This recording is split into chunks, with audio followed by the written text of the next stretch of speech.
ത്രിയേക ദൈവത്തിന് സ്തുതി.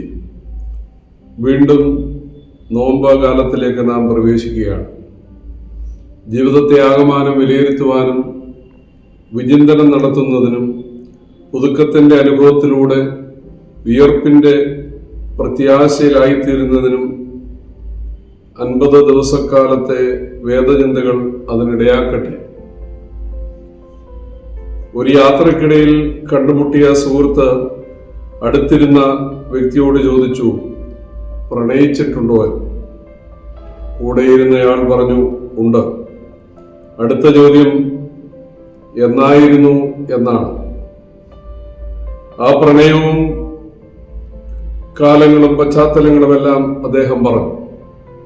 കുറെ നേരത്തെ മൗനത്തിന് ശേഷം വീണ്ടും ചോദ്യമുയർന്നു, ഇപ്പോഴും ആ പ്രണയമുണ്ടോ എന്ന്. അദ്ദേഹം പറഞ്ഞു, അത് എൻ്റെ ഭാര്യ എൻ്റെ കൂടെയാണ്. സഹയാത്രികൻ ഭാര്യയാണോ കൂടെയുണ്ടോ എന്നല്ല, ഇപ്പോഴും പ്രണയമുണ്ടോ എന്നതാണ്. നമ്മുടെ ഒപ്പം നമ്മുടെ സഹോദരങ്ങൾ, നമ്മുടെ ഭാര്യ, നമ്മുടെ മക്കൾ, മാതാപിതാക്കൾ, ദൈവം ഇങ്ങനെ കൂടെയുണ്ട് എന്ന് പറയുമ്പോൾ ഹൃദയങ്ങൾ തമ്മിൽ എത്ര അകലങ്ങളുണ്ട് എന്നുള്ളത് ചിന്തിക്കേണ്ടതാണ്. വീണ്ടും വിചാരത്തിന്റെ സമയമാണിത്. പഴയ പ്രണയത്തിലേക്ക് മനുഷ്യനും തമ്മിൽ, മനുഷ്യനും ദൈവവും തമ്മിൽ നോമ്പ് കാലഘട്ടം അതിന് ഇടയാക്കട്ടെ. വിശുദ്ധ ലൂക്കോസിന്റെ സുവിശേഷം 4-ാം അധ്യായം 1 മുതൽ 13 വരെയുള്ള വാക്യങ്ങളാകുന്നു ഇന്നത്തെ ചിന്തയ്ക്കായി തെരഞ്ഞെടുത്തിരിക്കുന്നത്. യേശു തമ്പുരാൻ മാമോദീസ സ്വീകരിച്ച പരിശുദ്ധാത്മാവ് നിറഞ്ഞ് ആത്മാവ് മരുഭൂമിയിലേക്ക് പരീക്ഷിക്കുന്നതിനെ കൊണ്ടുപോകും. ആരൊക്കെ ആത്മാവിന്റെ നിറവിൽ ജീവിക്കാൻ ആഗ്രഹിച്ചോ അവരെല്ലാം പ്രലോഭനങ്ങളിൽ കൂടി, പരീക്ഷകളിൽ കൂടി കടന്നു പോവുകയും അവയെ അതിജീവിക്കുകയും ചെയ്തവരാണ്. വിശുദ്ധ വേദപുസ്തകം പഠിക്കുമ്പോൾ നമുക്കത് വ്യക്തമായി മനസ്സിലാക്കും. ഈ വേദഭാഗത്തിന്റെ 1-ാമത്തെ പരീക്ഷ കല്ലുകളെ അപ്പമാക്കുക എന്നുള്ളതത്രേ. വിശപ്പെന്നത് തീക്ഷ്ണമായ വികാരമാണ്. നമ്മോട് എന്തിനു ജീവിക്കുന്നു എന്ന് ചോദിച്ചാൽ ആയതിന്റെ ഗ്രാസ് റൂട്ടിൽ തലത്തിൽ വന്നാൽ ഭക്ഷണത്തിനായിട്ടല്ലേ എന്ന് ഉള്ളത് മനസ്സിലാക്കുവാൻ സാധ്യമാണ്. കാരണം വിശപ്പത്രമേൽ തീക്ഷ്ണമായ വികാരമാണ്.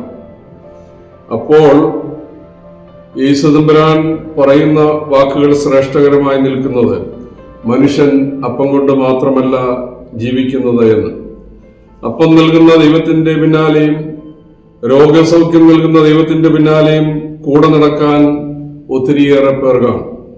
എന്നാൽ അവൻ കുരിശിലേക്ക് നടന്നെടുക്കുമ്പോൾ എത്ര പേർ കൂടെയുണ്ട് എന്നുള്ളത് മനസ്സിലാക്കുമ്പോൾ മാത്രമാണ് ഈ വേദഭാഗത്തിന്റെ ശ്രേഷ്ഠത നാം ഉൾക്കൊള്ളുന്നത്. മനുഷ്യന്റെ വിശപ്പിന്റെ വില നന്നായി അറിയാമായിരുന്ന വ്യക്തിത്വമായിരുന്നു യേശു തമ്പുരാൻ. കൂടെ നടന്ന 4000-ഉം 5000-ഉം വരുന്ന ജനത്തിന്റെ വിശപ്പിനെ പറ്റി ആദ്യം പറയുന്നത് യേശു തമ്പുരാനാണ്.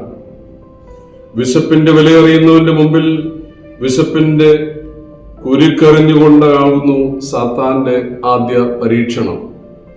വിശപ്പിന്റെ വിലയറിയുന്നവന്റെ മുമ്പിലെ വിശപ്പിന്റെ പരീക്ഷണം നടത്തുവാൻ തക്കവണ്ണം സാധ്യമാവുകയുള്ളൂ.